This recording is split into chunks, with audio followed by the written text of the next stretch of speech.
So this video I'm doing something a little bit different. Going with a budget stereo setup. If you didn't watch my other video, I pulled the radio out of this car, which is this. It's just a kind of a budget Android unit before Android units became affordable.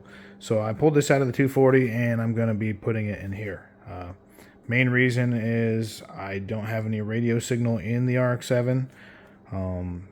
I don't have any CDs anymore because I ripped them all and threw away all the CDs, so I am stuck listening to the same CD on repeat, which is a CD that came in the car from Japan, which has some pretty good, Eurobeat on it and a few other good songs, but when you listen to the same CD over and over, it just gets a little bit crazy.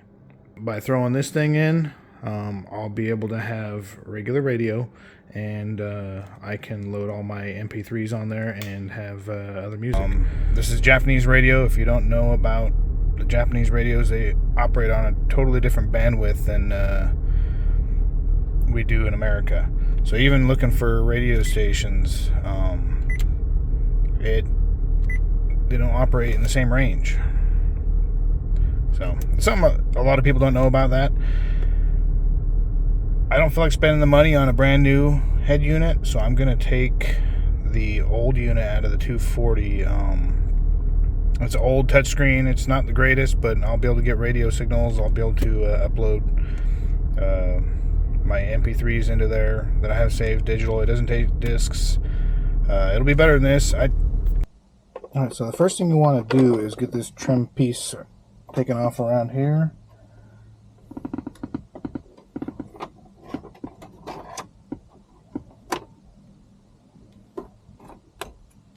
Pops off like that. Factory radio might be a little bit different, but this is typically how the aftermarket ones are held on. And you got a couple screws that usually hold on the radio here.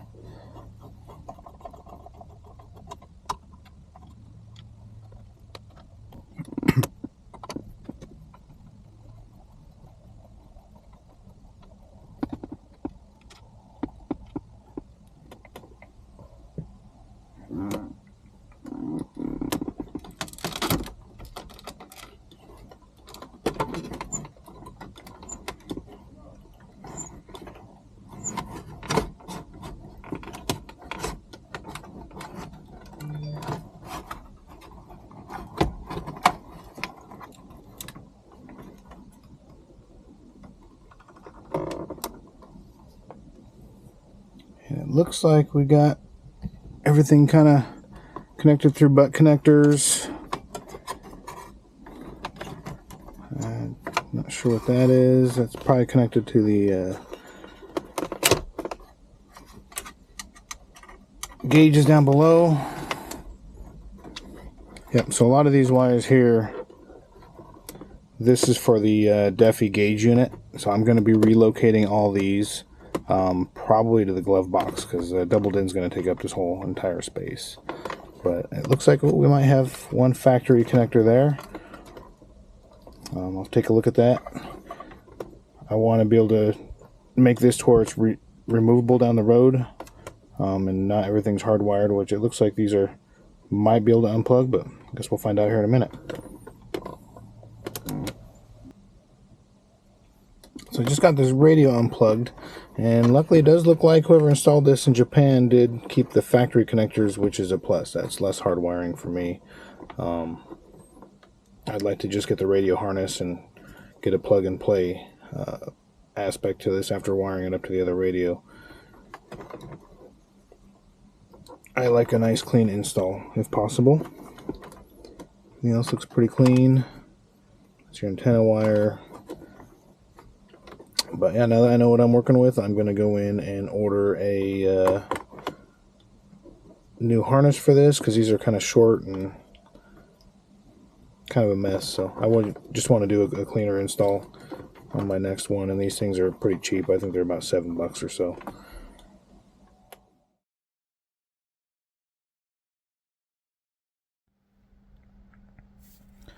Alright, so these are the two aftermarket connectors that plug into the two factory connectors in here.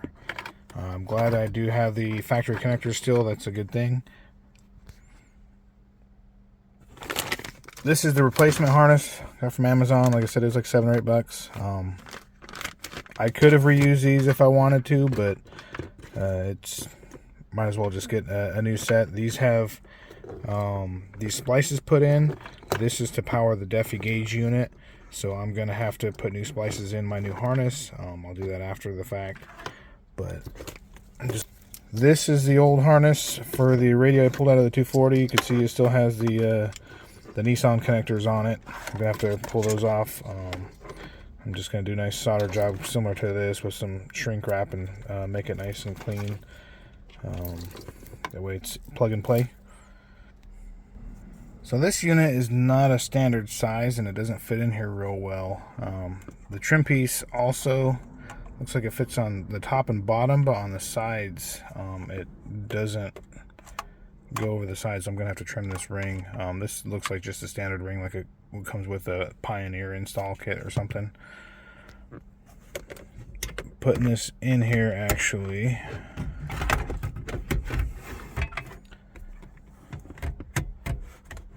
a little loose. I could probably reuse the brackets. The whole goal of this is to not spend any money or spend as little as possible. I just had to buy the harness and then try to reuse everything else. So I'm gonna have to get creative and mounting this thing. That's for all right. So I got my harness done here. You can see I got everything soldered nice and neat. I got my new connectors here. These are the splices that power the Defi unit, and I put new connectors on those. That way they are removable, whereas the old ones that were on there, they're crimped and you can't remove those. So just in case I got to pull anything out in the future, I'd like to have everything removable. This group of wires here, I'm not using. I'm not hooking up the backup camera on this radio. I will install one when I go with the Pioneer unit, the same one that I put in the 240. So these aren't used. I always put a little bit of shrink wrap on the tips of these just because sometimes they will have like a switch power or something. I don't want those grounding out anywhere and popping a fuse. But this is ready to just kind of plug in and give it a test. We'll see how it goes. Now for the moment of truth.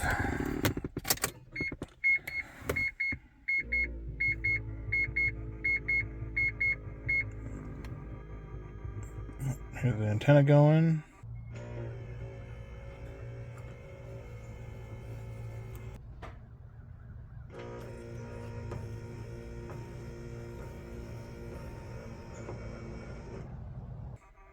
Get a new number or keep your own. It's up to you. Looks like we got radio. Nice. Alright, I was able to modify the brackets a little bit, but you can see this cage is a lot bigger than the old one. I can't use these screws up here, but what I had to do was bend these in, and then after pushing in the radio, I was able to bend them back and essentially clamp the radio, and it's pretty solid. It's not going anywhere. So all that's left to do is trim the bezel around here and fit it on and give it a try.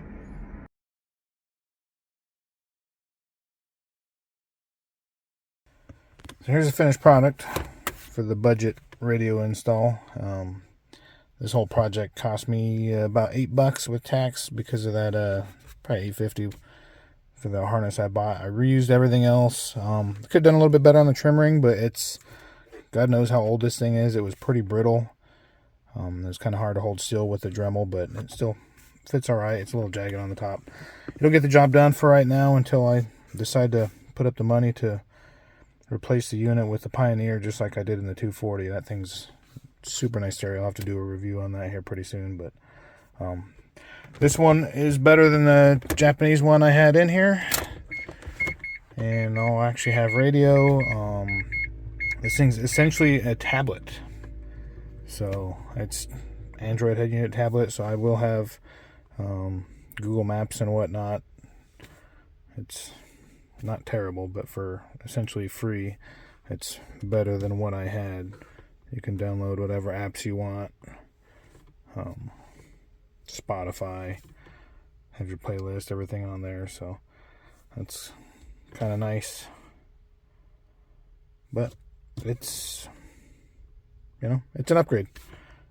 Nice budget upgrade for the FD. Now I can have somewhat modern stuff and a little bit of navigation, and it's going to be better than it was.